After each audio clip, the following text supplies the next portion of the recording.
कृष्ण कन्हैया की बाल लीलाएं जो सबके मन को मोहित कर लेती हैं, जिसमें सब रंगे रहते हैं। फिर जो गोपियां जो हर वक्त कृष्ण की बाल लीलाओं में बनी रहती हैं, वो उनके आनंद की तो कोई सीमा ही नहीं है। ऐसे मैं उनकी बाल लीला की एक बहुत ही सुंदर अमृत कथा आपको सुना रही हूँ। माखन चोर श्री कृष्ण की अमृत कथा। एक बार ब्रज की गोपियों ने माखन चोर श्री कृष्ण को माखन चुराते हुए रंगे हाथ पकड़ने के लिए मिलकर एक युक्ति सोची।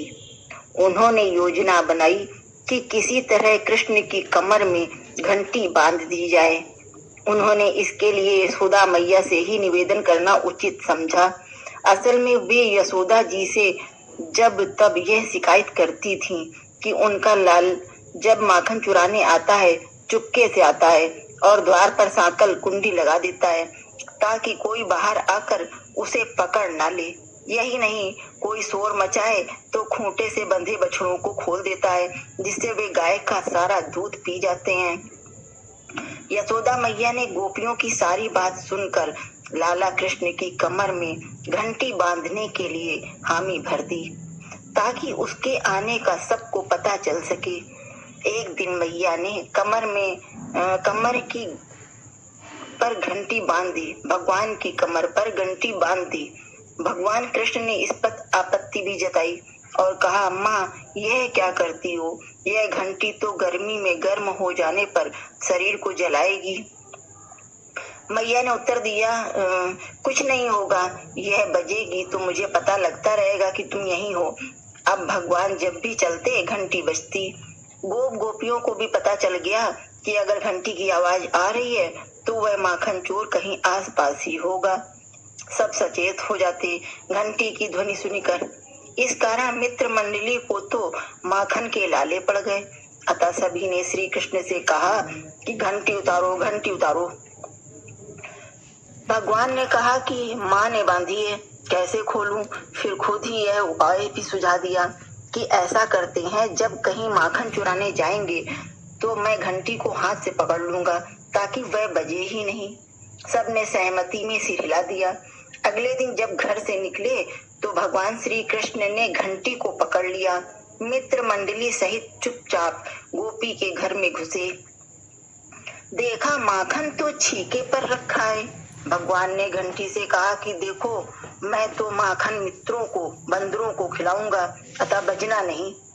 मित्रों ने आसन बनाया, फिर उनके ऊपर छोटा आसन, फिर उस पर चढ़े श्री कृष्ण। घंटी नहीं बजी। श्री कृष्ण ने छीके पर रखे मटके में हाथ डाला, घंटी फिर भी नहीं बजी। उन्हें तसल्ली हुई कि घंटी उनकी बात मान रही है। अब क्या था, खुले दिल से बंदरों को माखन लुटाने लगे। घंटी फिर भी नहीं बजी। फिर मित्रों की बारी आई। पहले माखन का एक लोंदा धीरे से उछाला। जब घंटी नहीं बजी तो बेधड़क होकर माखन मित्रों की ओर उछालने लगे। घंटी नहीं बजी। इतना कुछ हुआ पर घंटी नहीं बजी। अब माखन को देखकर श्री कृष्ण के मन में भी लालच आने लगा। घंटी के ना बजने से मन आश्वस्त था, अतः निश्चिंत होकर माखन को उंगली के ऊपर लगाया और मुंह में रखा। माखन जैसे ही मुख में गया, घंटी बजने लगी। घंटी बजने की आवाज सुनकर सभी अवाक रह गए। जिसे जिधर समझ आया उधर भागने लगा। एक अधेड़ उम्र गोपी ने शीघ्रता से आकर कन्हैया को पकड़ लिया और प्रसन्न होकर कहने लगी, लाला आज पकड़ा गया। आज तुझे मैं यशोदा के पास ले जाऊंगी और बताऊंगी तेरी करतूत। बड़ी अनुनय विनय के बाद जब गोपी ने उन्हें नहीं छोड़ा तो श्री कृष्ण ने गोपी से कहा, ठीक है ले जाना है, पर इससे पहले मुझे घंटी से कुछ पूछने दो। कन्हैया ने घंटी से पूछा, इतनी देर मित्रों को खाना माखन खिलाया, तुम नहीं बजी, पर मेरे खाते ही बजने लगी। मैंने मना किया था ना?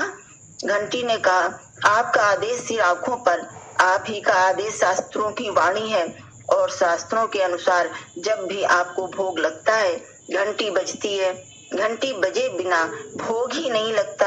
अगर मैं नहीं बजती जो आपकी वाणी झूठी हो जाती, इसलिए मैं आपके द्वारा माखन का भोग लगाते ही बज उठी। जय श्री कृष्ण।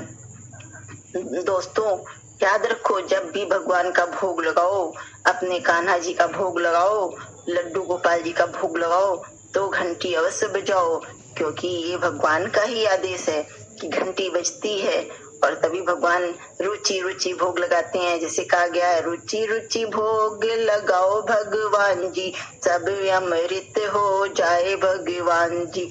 सबरी के बेर सुदामा के तंदुल, साग विदुर घर खाओ भगवान जी। रुचि रुचि भोग लगाओ भगवान जी। और घंटी बजाते हैं, प्रेम से कन्हैया का भोग लग जाता है। जय श्री कृष्णा, राधे राधे।